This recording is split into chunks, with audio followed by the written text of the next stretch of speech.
তিন নম্বরে অহংকার দাম্ভিককে আল্লাহ পছন্দ করেন না। প্রিয় ভাইরা, আল্লাহ বলেন কারুনের ঘটনাকে আল্লাহ এখানে এনেছেন। আল্লাহ বলেন ইন্না কারুনা কানা মিন কওমি মূসা। কারুন ছিল মুসা আলাইহিস সালামের কওমের লোক। মুসা আলাইহিস সালামের কাজিন ছিল মূলত। কারুন নামে একজন সম্পদশালী ছিল। মিশরের রাজধানী কায়রো থেকে 100 কিলো দূরে ফাইয়ুম নামে একটা জেলা আছে, ওখানে তার বাড়ি ঘর। আমি দেখে এসেছি, কয়েকবার গিয়েছি। তো ফাবাগা আলাইহিম, সে মানুষের উপর চড়াও হলো। ওয়া আতাইনাহু মিনাল কুনুজি মা ইন্না মাফাতিহাহু লাতানু বিল উসবাতি উলিল কুওয়া। আল্লাহ বলেন এই কারণকে আমি এত সম্পদ দিয়েছি, এত বেশি ছিল তার সম্পদ, সম্পদগুলো যে সে আলমারির ভিতরে রাখতো, ওই আলমারির যে চাবি হইতো, এই চাবিগুলোরে ওজন করার জন্য, কাঁধে নেওয়ার জন্য 10 জন পেশি শক্তি পুরুষ লাগতো। আলমারি রাখার জন্য না, কি রাখার জন্য? আলমারি ভর্তি যে সোনা দানা গহনা, ওইটার যে চাবি, ওই চাবিগুলা বহন করতে একদল পেশি পুরুষ লাগতো, এত সম্পদ। তো তাকে এলাকার লোকেরা বলেছিল খলালাহু কওমুহু লা তাফরাহ, এই কারণ তুমি গর্ব করো না। কারণ তাকে বলছিল মুসা আলাইহিস সালাম যাকাত দাও, সে বলতেছে আমি যাকাত দিব কেন? এই সম্পদ তো আমার। ইন্নামা উতিতুহু আলা ইলমিন ইনদি, আমি আমার বুদ্ধি খাটায় এই সম্পদ কামাইছি, আমার সম্পদ আমি খাবো, আমি যাকাত দিব কেন? আল্লাহ বলেন ইন্নাল্লাহা লা ইউহিব্বুল ফারিহিন। কারণ তুমি অহংকার করলে আমি আল্লাহ অহংকারকে বরদাস্ত করি না, অহংকারীদেরকে আমি আল্লাহ পছন্দ করি না। আমি অহংকারকে পছন্দ করি না, অহংকারকে আল্লাহ তাআলা পছন্দ করেন না। কি হয়েছিল কারণের নসিবে?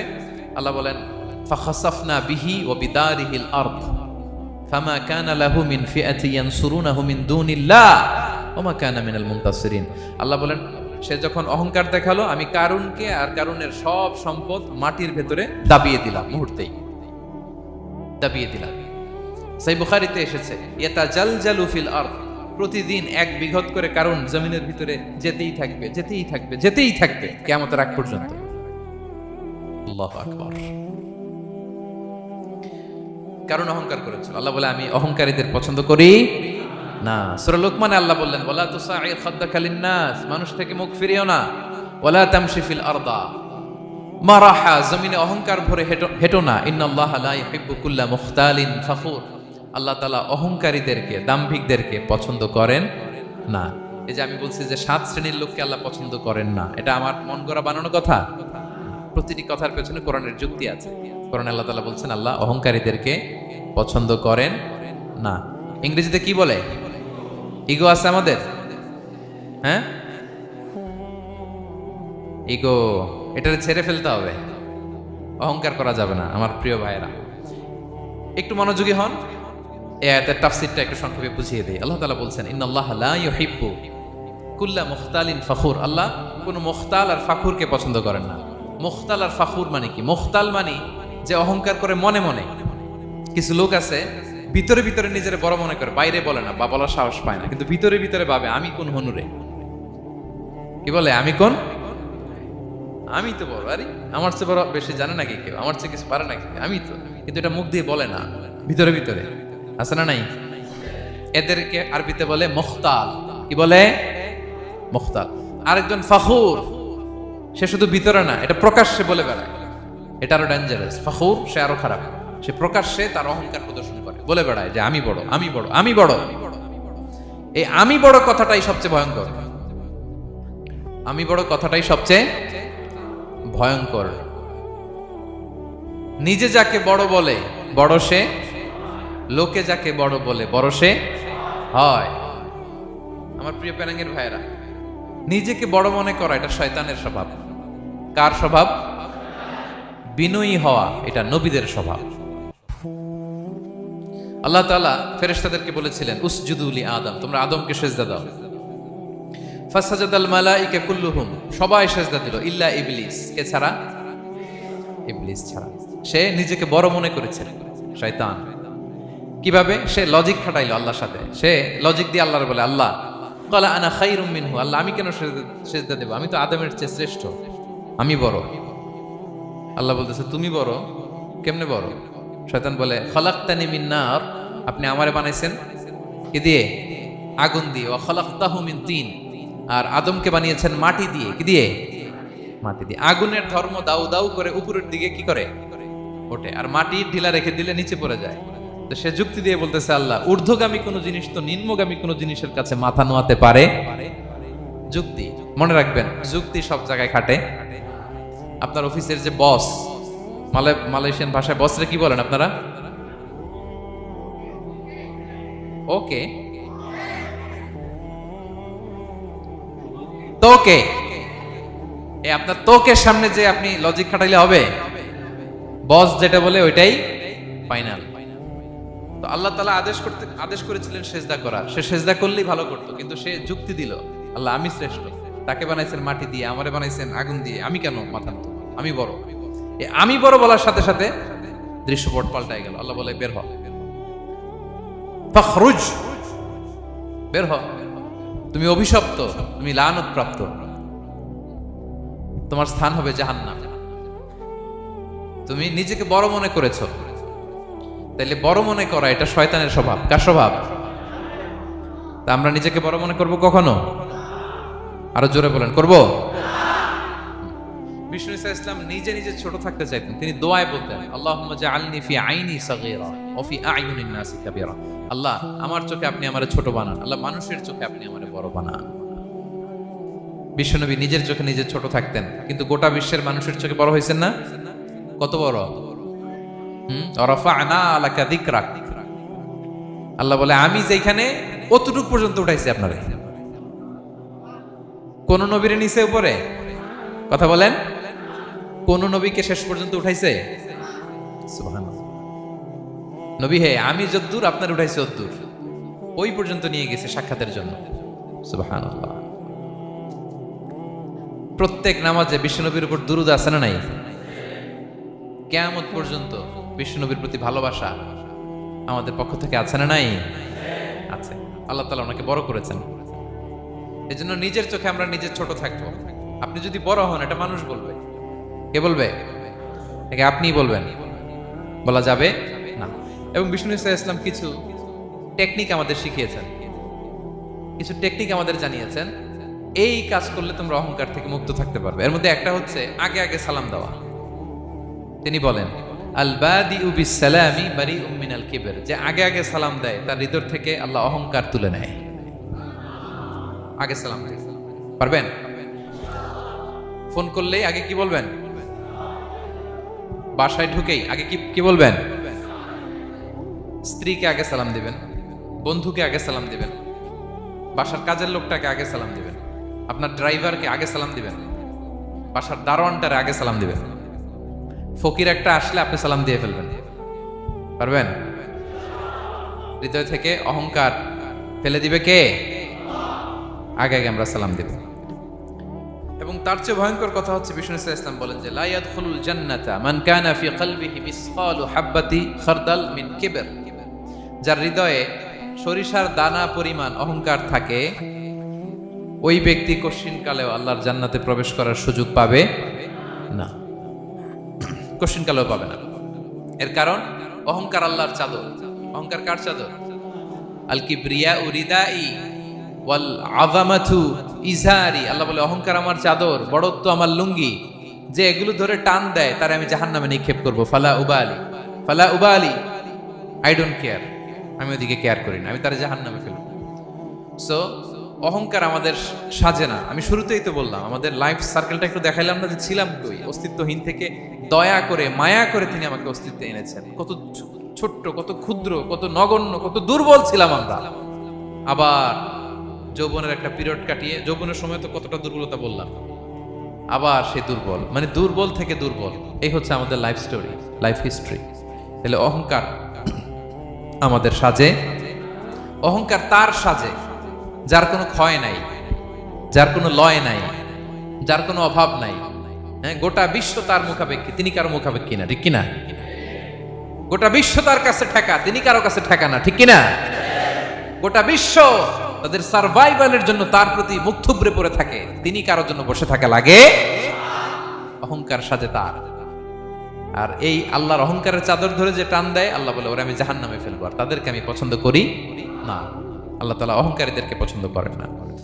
তাহলে অহংকারকেও আমরা না বলে দিব, নো বলবো। নো, আওয়াজ করে বলেন নো। শুধু মুখে মুখে নো নাকি অন্তর থেকে? এই তো আজকের দেওয়ান কুলিয়ার বাইরে ফেলে দিছি আমরা অহংকার। কি বলেন? পেনাঙ্গের ভাইরা, আর অহংকার করব? আপনি বিনয়ী হন। মান তাওয়াদা তারাফা, বিষ্ণুই বলেন যে নিচু হয় আল্লাহ ওর টাইনা উঁচু করে। আপনি বিনয়ী হবেন, আল্লাহ আপনার উঁচু করবে। আর আপনি উঠতে চাবেন, এক থাপ্পড় মেরে জমিনে আল্লাহ মিশাই দিবে। এজন্য বড়ত্ব, দাম্ভিকতা এটা আল্লাহর পোশাক। আমরা যেন তার পোশাক ধরে টান না দেই। এই পয়েন্টটা কি সবার কাছে ক্লিয়ার? আচ্ছা, কয়টা গেল? এক নম্বরে কি ছিল? হ্যাঁ, সীমা লঙ্ঘনকারীকে আল্লাহ তাআলা পছন্দ করেন না। 2 নাম্বার, এই তো মনে রাখছেন, মাশাআল্লাহ, অনেক এনার্জেটিক অডিয়েন্স, খেয়াল রাখছে। আর শুরুতে বলছিলাম তো, মনে রেখে দিছে, এজন্য যে ধরবে তো মাঝখানে। আচ্ছা, জালিমকে আল্লাহ পছন্দ করেন না। এইমাত্র যেটা বললাম 3 নাম্বার, অহংকারী ব্যক্তিকে আল্লাহ পছন্দ করেন না। 4 নাম্বার হচ্ছে অপচয়কারী বা অপব্যয়কারী। অপচয়কারী বা অপব্যয়কারী, এই শ্রেণীর ব্যক্তিকে আল্লাহ তাআলা পছন্দ করেন। আল্লাহ বলেন, কুলু ওয়াশরাবু ওয়ালা তুসরিফু, তোমরা খাও পান করো, কিন্তু ওয়ালা তুসরিফু, তোমরা অপব্যয় করো না। ইন্নাহু লা ইউহিব্বুল মুসরিফিন, আল্লাহ তাআলা অপব্যয়কারীকে পছন্দ করেন না। অপচয়, প্রয়োজন নাই তারপরও খরচ, অপ্রয়োজনীয় খরচ, এটা আল্লাহ পছন্দ করেন না। ইভেন কি দানের ক্ষেত্রেও, আপনি যে দান করবেন, এখানেও ভারসাম্যপূর্ণ দানের কথা বলা হয়েছে। আল্লাহ বলছেন, ওয়াল্লাযীনা ইযা আনফাকু লাম ইউসরিফু ওয়া লাম ইয়াকতুরু ওয়া কানা বাইনা যালিকা কাওয়ামা, যারা দান করে, দানের ক্ষেত্রে কৃপণতাও করেন, আবার সব দিয়ে দেন। যেমন আপনার ছেলের স্কুলের বেতন দিতে হবে, ফ্যামিলির খরচ আছে, এটা আছে সেটা আছে, কিন্তু আপনি বেতনে সব দিয়ে দিলেন একজনকে, তো আপনি চলবেন কেমনে? দেয়া যাবে না, ভারসাম্যপূর্ণ হয় নাই। ভারসাম্যপূর্ণ হইতে হবে। তাহলে অপচয়টা আল্লাহ তাআলা পছন্দ করেন না। এবং বিষ্ণু সাল্লাল্লাহু আলাইহি ওয়াসাল্লাম বলেছেন, কুলু ওয়াশরাবু, খাও পান করো, ওয়া তাসাদদাকু, দান করো, ওয়ালবাসু, যা মনে চায় পরিধান করো। ভালো পোশাক পরিধান করে আপনি আল্লাহর শুকর করবেন, কোনো অসুবিধা নেই। কিন্তু শর্ত হচ্ছে মা লাম ইউখালিতুহু ইসরাফ, এটার মধ্যে কোনো ধরনের অপচয়, অপব্যয় থাকতে পারবে, আও মাখিলা, অথবা বড়ত্ব থাকতে পারবে না। তাহলে 4 নম্বরে আমরা জানলাম যে অপচয়কারীকে আল্লাহ তাআলা পছন্দ করেন না। শুধু এখানেই শেষ না, আল্লাহ তাআলা অপচয়কারীকে শয়তানের ভাইয়ের সাথে তুলনা করেছেন। কার ভাই? আল্লাহ বলেন, ওয়ালা তুবাযযির তাবযীরা, তোমরা অপচয় করো না, কারণ ইন্নাল মুবাযযিরিনা কানু ইখওয়ানাশ শায়াতিন, অপচয়কারী কার ভাই? ওয়া কানা শাইতানু লিরাব্বিহি কাফুরা, শয়তান তার প্রভুর ব্যাপারে অকৃতজ্ঞ। তাহলে আমরা জানলাম অপচয়কারী কার ভাই। আচ্ছা বলেন তো, বুঝে শুনে উত্তর দিন, যিনি শয়তানের ভাই উনি নিজেও একটা কি? বলে ফেলছেন আপনারাই, আমি আর কি বলবো। যারা আল্লাহ শয়তানের ভাই বানাইছে ও নিজেও একটা কি? তাহলে এটা যেন আমরা না করি। আমরা যেন পরিমিতি বোধ যেন আমাদের ব্যয়ের ভেতরে থাকে। এই আয়াতগুলোতে আমরা 2টা শব্দ পাই, একটা ইসরাফ আর একটা তাবযীর। ইন্নাল্লাহা লা ইউহিব্বুল মুসরিফিন, আর এক জায়গায় ওয়ালা তুবাযযির তাবযীরা। দুটোই হারাম পেনাঙ্গের ভাইয়েরা। পার্থক্যটা কি? পার্থক্য হচ্ছে, ইসরাফ মানে হচ্ছে বৈধ বা হালাল কোনো ক্ষেত্রে প্রয়োজন অতিরিক্ত ব্যয় করা। হালাল হালাল, কিন্তু আপনি অতিরিক্ত খরচ করছেন। বাসায় আম লাগবে 2 কেজি, কয় কেজি? 2 কেজি হলে সুন্দর খাওয়া যায়। নিয়ে আসছেন 10 কেজি, কয় কেজি? 3 দিন পরে এগুলো পচে টচে নষ্ট হয়েছে, অপচয় হয়েছে না? কিন্তু আম কিনা হালাল না হারাম? আম খাওয়া হালাল না হারাম? তাহলে এই যে হালাল জিনিসে প্রয়োজনাতিরিক্ত যে খরচ করছেন, এটাকে বলে ইসরাফ, এটা নিষেধ। আরেকটা আল্লাহ যেটা আরো ভয়ঙ্কর, শয়তানের ভাই বানাইছে আল্লাহ যে কারণে, ওটার বলে তাবযীর। ওটা কি? তাবযীর হচ্ছে অবৈধ বা হারাম কোনো ক্ষেত্রে প্রয়োজনাতিরিক্ত ব্যয় করা। এমনি কাজটা হারাম। এমনি কাজটা কি বলেন তো? মদ খাওয়া কি? এখন ট্রাক ভর্তি করে মদ নিয়ে আসছেন। নাচানাচির অনুষ্ঠানে ফান্ডিং করা কি? অশ্লীলতা, নৃত্য প্রদর্শনের একটা প্রোগ্রাম হবে নারীদের, এটাতে ফান্ডিং করাটা কি? হারাম। এখানে আপনি হাত খুলে দান করছেন, এটারে বলে তাবযীর। তাহলে ইসরাফও হারাম, তাবযীরও হারাম। 2টার মধ্যে বেশি হারাম হচ্ছে তাবযীর। যে তাবযীরের কারণে আল্লাহ তাআলা তাকে শয়তানের ভাই বলেছেন। তাহলে অপচয়ের সাথে আমাদের কোনো সম্পর্ক। আমরা একটু গলা ফাটিয়ে অপচয়কে নো বলে দিব। আওয়াজ করে বলেন নো। আজকে থেকে আর কোনো অপচয় নাই। আজকে থেকে অপচয় নাই। বিষ্ণুনবী সাল্লাল্লাহু আলাইহি ওয়াসাল্লাম একবার আম্মা জান আয়েশা রাদিয়াল্লাহু তাআলা আনহার ঘরে ঢুকলেন। ফাওয়াজাদা কিসরাতা খুবজিন মুলকাতিন আলাল আরদ। আম্মা জান আয়েশার ঘরে ঢুকেই দেখলেন এক টুকরো রুটি মাটিতে পড়ে আছে। কোথায় পড়ে আছে? ফাগাদিবান নবী, নবী সাল্লাল্লাহু আলাইহি ওয়াসাল্লাম রেগে গেলেন। তিনি রাগান্বিত হলেন, প্রচন্ড রেগে গেলেন। রেগে আম্মাজান আয়েশাকে বললেন, আয়েশা, এই যে আল্লাহর রিজকে তুমি নষ্ট করছো, আল্লাহর রিজিকের মূল্যায়ন করতে শেখো আয়েশা। কোনো ঘরে যদি আল্লাহর রিজিক আসে আর ওই রিজিককে যদি মূল্যায়ন করা না হয়, তাহলে সেই রিজিক আর এই ঘরে আসে না। কারণ এই রুটিটা খেয়েই তো তুমি বেঁচেছিলা, ঠিক কিনা? আজকে আমরা যেই রুটিটা, যেই ভাতগুলো ফেলে দিই ডাস্টবিনে, এতটুকু খাইলে আমার কাশ্মীরের ভাইরা বেঁচে যাবে, এতটুকু পাইলেই আমার ফিলিস্তিনের ভাইরা বেঁচে যায়, এতটুকু পেলেই ওই ডাস্টবিনে মারামারি করে যারা খাবার খোঁজে ওরা বেঁচে যায়, ঠিক কিনা? এই জন্য বিষ্ণু ইসলাম রেগে গেলেন। বিষ্ণু সবসময় রাখতেন না, রেগে বললেন, আয়েশা, আল্লাহর নেয়ামতের কদর করো। তোমার ঘরে রিজিক আসলে ওটা যদি মর্যাদা না দাও, এই রিজিক তোমার ঘরে আর ঢুকবে না। নট নেসেসারি শুধু খাবারের ক্ষেত্রে, যে কোনো ক্ষেত্রে অপচয় যেন না হয়, অপব্যয় যেন না হয়। আমরা অনেক সময় করে ফেলি, খেতে বসলে অনেক খাবার নিয়ে ফেলি, অর্ডার করতে গেলে দোকানে অনেক অর্ডার করে ফেলি, রেস্টুরেন্টে, কিন্তু এই খাবারগুলো নষ্ট করা যাবে না। ডাস্টবিনে যেন না যায় আপনার কারণে। আপনি কি করবেন?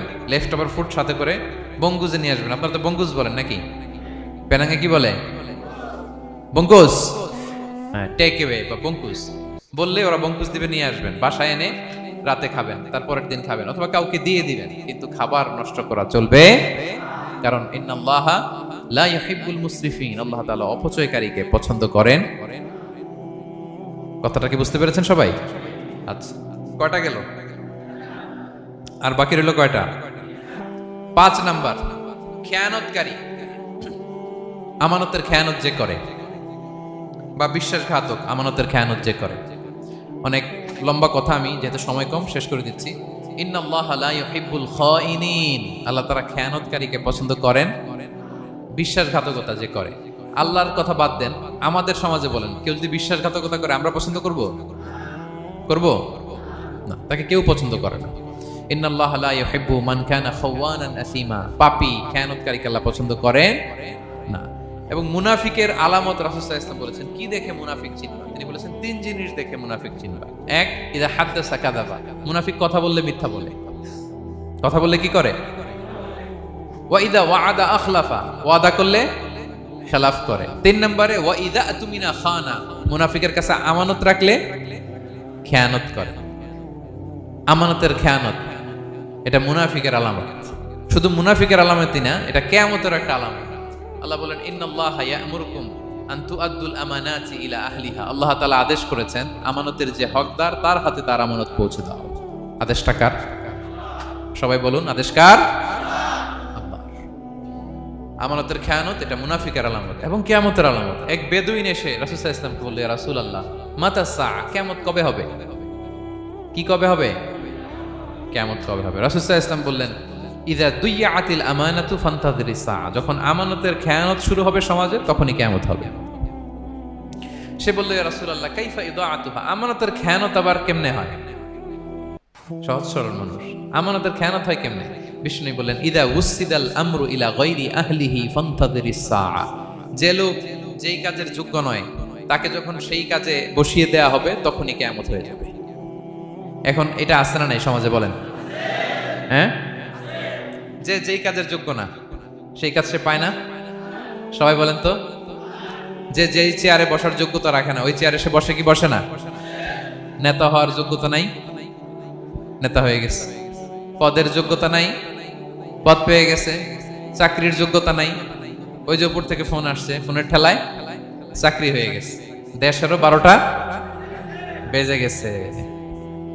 এইভাবেই আমানতের খেয়ানত হয়। প্রিয় ভাইরা, আমানত ব্যাপারটা অনেক বড়। অনেকে মনে করে, আপনারা কি বোরিং হয়ে যাচ্ছেন? আর অল্প, আর ম্যাক্সিমাম 10 মিনিটস। প্রিয় ভাইরা, আমানত এই ব্যাপারটা অনেক বড়। অনেকে মনে করে, একজন আমার কাছে একটা মোবাইল রেখে গেছে, বলছে, ভাই এই মোবাইলটা আগামী সপ্তাহে এসে নিয়ে যাবো। তো অনেকে মনে এইটাই শুধু আমানত, অনেকে ভালো। বা 10,000 রিঙ্গিট রেখে বললো, 3 দিন পরে এসে আমি টাকাটা তোমার কাছ থেকে নিয়ে, তো আপনি দিয়ে দিলেন। এটা তো আমানতদার হলেনি। কিন্তু শুধু এতটুকু আমানত নয় প্রিয় ভাইয়েরা আমার। আল্লাহ তাআলা আমাদেরকে যা দান করেছেন তার সবই আমানত, সবকিছুই আমানত। এই যে আমাকে আল্লাহ জ্ঞান দিয়েছেন, এই জ্ঞানটা আমানত। যাদেরকে আল্লাহ পরিচিতি দিয়েছেন, পরিচিতি এটা আমানত। আমার অর্থ, আমার সন্তান, আমার ক্ষমতা, আল্লাহর দেয়া প্রতিটি নিয়ামতই আমানত। এবং এই আমানতের ব্যাপারে আল্লাহ তাআলা জিজ্ঞেস করবেন। আপনি একটা প্রতিষ্ঠানের প্রধান, এই প্রতিষ্ঠান আপনার কাছে আমানত। আপনি মসজিদের সভাপতি, এই মসজিদ আপনার কাছে আমানত। আপনি চেয়ারম্যান, এই ইউনিয়ন পরিষদটা আপনার কাছে আমানত। কি বলেন? আপনি MP, member of the parliament, এই নির্বাচনী এলাকাটা আপনার কাছে আমানত। আপনি রাষ্ট্রপ্রধান, পুরো রাষ্ট্রের প্রতিটি ইঞ্চি আপনার কাছে কি? এই আমানতের খেয়ানত যখন হবে, বিষ্ণু বলেন তখনই কিয়ামতের অপেক্ষা করো, ফান্তাযির সাআহ, কিয়ামত হয়ে যাবে। তাহলে খেয়ানতকারীকে আল্লাহ তাআলা পছন্দ করেন না, আমানতের খেয়ানতকে পছন্দ করেন। আর আমানত এটা ব্যাপক বিষয়। আমার জ্ঞান, আমার ক্ষমতা, আমার পরিচিতি, আমার সন্তান, আমার স্ত্রী, সবকিছু আমানত। এবং এগুলোর ব্যাপারে আল্লাহ তাআলা আমাদেরকে জিজ্ঞেস করবেন। কয়টা গেল? তাহলে খেয়ানতকে আমরা নো বলে দিব। আওয়াজ করে বলেন নো। একটা সাথে আমাদের সম্পর্ক নেই। 6 নম্বরে হচ্ছে ফাসাদ সৃষ্টিকারী, বিশৃঙ্খলা সৃষ্টিকারী। সমাজে যারা বিশৃঙ্খলা সৃষ্টি করে তাদেরকে আল্লাহ পছন্দ করেন না। আল্লাহ বলেন ইন্নাল্লাহা লা ইউহিব্বুল মুফসিদিন। আল্লাহ তাআলা ফাসাদ সৃষ্টিকারীদেরকে কখনো পছন্দ করেন না। সমাজে নানাভাবে, সামাজিকভাবে ফাসাদ, রাজনৈতিকভাবে ফাসাদ, অর্থনৈতিকভাবে ফাসাদ, এই যত ফাসাদ বিশৃঙ্খলা আছে এগুলোর হোতা যারা, তাদেরকে আল্লাহ পছন্দ করে না। নানাভাবে দেখবেন যে সমাজে অনেকে ফাসাদ সৃষ্টি করে। আমাদের বাংলাদেশে কিছুদিন আগে কাঁচামরিচের দাম বেড়ে গেছে না? কেমনে বাড়লো? নিশ্চয়ই কেউ সিন্ডিকেট করছে, নিশ্চয়ই কেউ মজুদদারি করছে, নিশ্চয়ই এখানে কেউ ফাসাদ তৈরি করছে, ঠিক কিনা?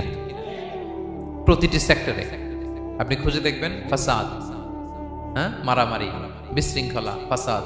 এই কিছুদিন আগে এক নির্বাচনের প্রার্থীকে ধরে পিটাইছে, সবাই দেখলাম আমরা, তাই না? এটা ফাসাদ হয়েছে না? বিশৃঙ্খলা হয়েছে না?